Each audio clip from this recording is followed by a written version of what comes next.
Jim Worsley, Pau Capell, son solo uno de los nombres de los corredores que se retiraron de la UTMB 2024. Y así hasta el 73% de los corredores masculinos de élite. No es sorprendente. Entre las mujeres, un 54%. La UTMB 2024 es solo un ejemplo de lo que está pasando en numerosas carreras en las que muchos élites acaban retirándose. Y yo me pregunto, ¿por qué se retira tanto élite últimamente?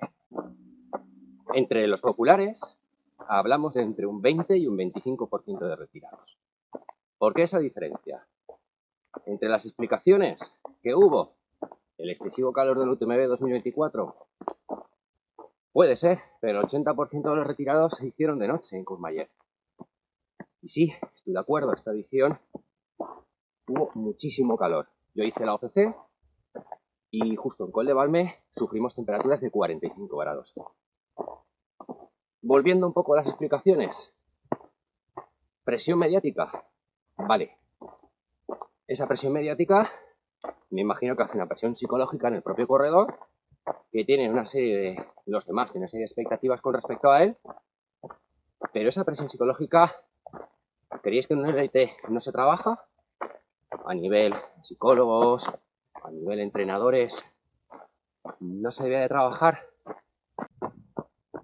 También es cierto que se produce una de las cosas que me han llegado a explicar, he tenido la suerte de conocer gente de élite, y mientras los populares, los mortales, sabemos que si mantenemos determinado ritmo vamos a ser finisher de esa carrera, los élite no, saben que si van a esa determinada velocidad, que efectivamente esa velocidad o esa intensidad va a hacer que lleguen a la meta en condiciones, saben que si no se la juegan, si no van por encima de sus posibilidades, incluso con la posibilidad de que no acaben la carrera, saben que no van a quedar en buena posición. Por ejemplo, quitando tecnicismos, si yo voy a umbral 1 y VT1 y hago una maratón y estoy medianamente entrenado por fuerza, etcétera, etcétera, sé que mejor o peor, pero voy a llegar a meta, seguro. Si no me muevo de esos números, sé que voy a llegar a meta. En cambio ellos no, ellos tienen que arriesgar por encima de sus posibilidades, por encima de sus propias marcas para poder llegar a una buena posición. Y ahora me diréis, vale Tony, te lo compro. Efectivamente, todo ese tipo de cosas explica, sobre todo la última, el por qué llega un momento que pueden explotar y bajar muchísimo su rendimiento. Pero eso no explica el por qué se retiran. Y bueno, hay explicaciones varias. ¿Por qué se retiran? Pues porque obviamente ya están muy cansados, saben que van a bajar muchísimo su rendimiento y piensan, si dentro de un mes tengo otra competición, si yo ahora voy hacia el límite y hago el esfuerzo de llegar hasta el final de la carrera, lo voy a pagar. Y claro, ellos, entre comillas, son élite porque son profesionales y comen de estas carreras. Pues son profesionales. Entonces se plantean, me retiro y así a la siguiente carrera dentro de un mes, dentro de 3 semanas, voy a estar en condiciones competitivas, cosa que si continúo la carrera, la acabaré en la posición, vete tú a saber cuál, y voy a tener un desgaste acumulado y una fatiga acumulada. Es una buena explicación. También hay voces que dicen que podría ser por una cuestión de ego. Si no quedo entre los 10 primeros, ¿por qué voy a quedar 82? La gente va a pensar que ya no soy élite. Las marcas van a dejar de confiar en mí. ¿Vosotros pensáis que eso podría pasar? Que alguien que a lo mejor estuvo en una posición de los 20 primeros, y en cambio vas tú el 600 y pico y te lo encuentras. ¿Qué pensarías que es mejor? ¿Que ese corredor de élite acabara la carrera aunque quedase el 800? ¿O es mejor que se retire en un punto en el que diga, ves, aquí ya es que iba el 7º? También es cierto que en este deporte cada vez se corre más rápido. las exigencias de velocidad son cada vez mayores. ¿No os dais cuenta que año tras año, en cualquier edición, en cualquier carrera que hagáis, si mantenéis un ritmo constante, la misma velocidad constante, año tras año, cada vez tenéis peores posiciones? La gente cada vez corre muchísimo más. ¿Dónde está el límite? No lo sabemos. También muchos élites se quejan de que el calendario está muy apretado, que hay muchísimas competiciones y muchísimas carreras. Pero yo entiendo que cuando eres un élite te tienes que programar muy bien, tienes que programarte muy bien tu calendario deportivo. Sí que es cierto que a lo mejor puedes mantener una serie de presiones, pues por marcas, por patrocinios, por lo que sea. Tienes muchas, pero tienes que saber elegir ese calendario. Y nos pasa también a los populares. ¿Cuántos de nosotros nos hemos pasado de apuntarnos a demasiadas carreras y acabas llegando a las carreras fatigado y acabas sin disfrutar? E incluso peor, con muchas posibilidades de lesionarnos. También se escucha que mucho élite se queja de que hay mucho circo previo, circo entre comillas, antes de una carrera, y además muy exigente. Les hacen una serie de entrevistas, tienen que estar en la feria del corredor, tienen que hacer activaciones, y se quejan de que todas esas actividades les hacen no llegar a la competición como les gustaría en su punto óptimo, teniendo un poco de fatiga incluso y un poco de estrés con tanto revuelo, tanta entrevista y tanta presión mediática. Volvemos al mismo punto.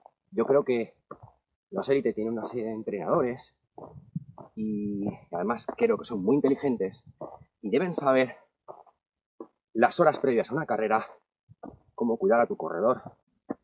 Aprovecho para comentarte que todos estos son opiniones mías y reflexiones mías perfectamente discutibles. Y de hecho te animo a que si no estás de acuerdo conmigo, me la hagas saber en comentarios, siempre de forma respetuosa, claro. Y si estás de acuerdo o piensas que me he dejado algún punto, házmelo saber también. Te lo agradezco un montón. También agradecerte que si te gusta este vídeo, le des a me gusta. Te lo agradeceré mucho y me ayudarás para que este vídeo llegue a más gente. Y si te gusta el contenido del canal y no estás suscrito, suscríbete ya. Y bueno, y si lo piensas interesante para poder debatir con tus amigos y compañeros de trail running, comparte el vídeo. Lo mismo, te lo agradeceré y me echarás un cable. Entre las razones que esgrimieron los que abandonaron, una de ellas fue las condiciones climatológicas, el calor extremo. Y alguno me dirá, sí, pero es que ese calor es para todos. Efectivamente, es para todos. Pero cuando vas más al límite de lo que he comentado antes, el exceso de calor hace que pagues mucho más esa salida de tus posibilidades. La segunda de las razones que más argumentaron fue el hecho de problemas musculares, problemas con lesiones. Y es normal. Como he comentado antes, los ritmos cada vez son mayores, las exigencias son mayores y cada vez se va más al límite. Eso hace que tus entrenamientos tengas que entrenar más al límite. Y eso significa más probabilidades y mayor riesgo de lesionarnos. De ahí que a ciencia cierta no lo sabemos, pero muchísimos élite, muchísimos corredores, estoy convencido que empezaría la UTMB o cualquier otra carrera, si no lesionados, con ese punto de dolor o ese punto de lesión y muchas veces motivado por un exceso de los entrenamientos que a su vez es lo que le exige hoy por hoy para poder mantenerse donde están y los ritmos que actualmente tenemos en nuestro deporte. Y por último tenemos a la gran bestia negra. Mayoritariamente muchos dijeron que tuvieron problemas estomacales y tiene toda su explicación con esas malas digestión de los geles, barritas o de la comida.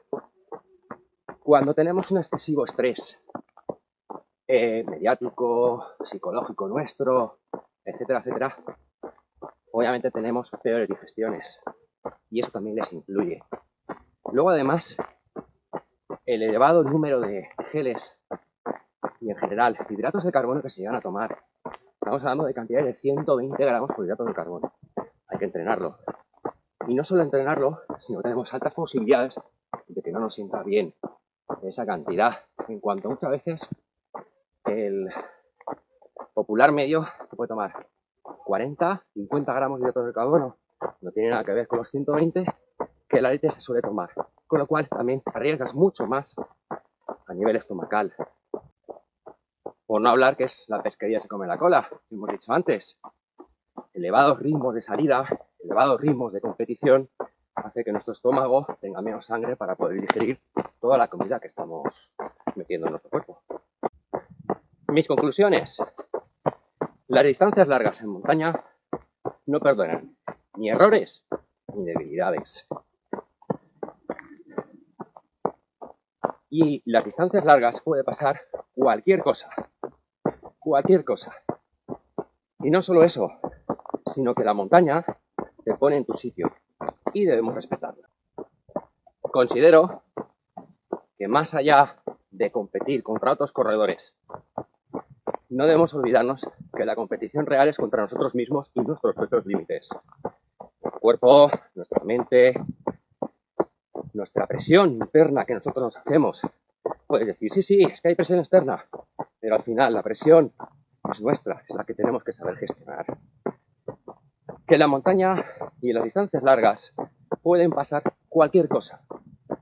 Entonces es clave la estrategia, es clave saber gestionar todos los imprevistos, es clave saber cómo, efectivamente, cómo reaccionar, cómo adaptarnos a las circunstancias, cómo adaptarnos a cada situación que no se nos dé bien, cada situación que sea en contra nuestra.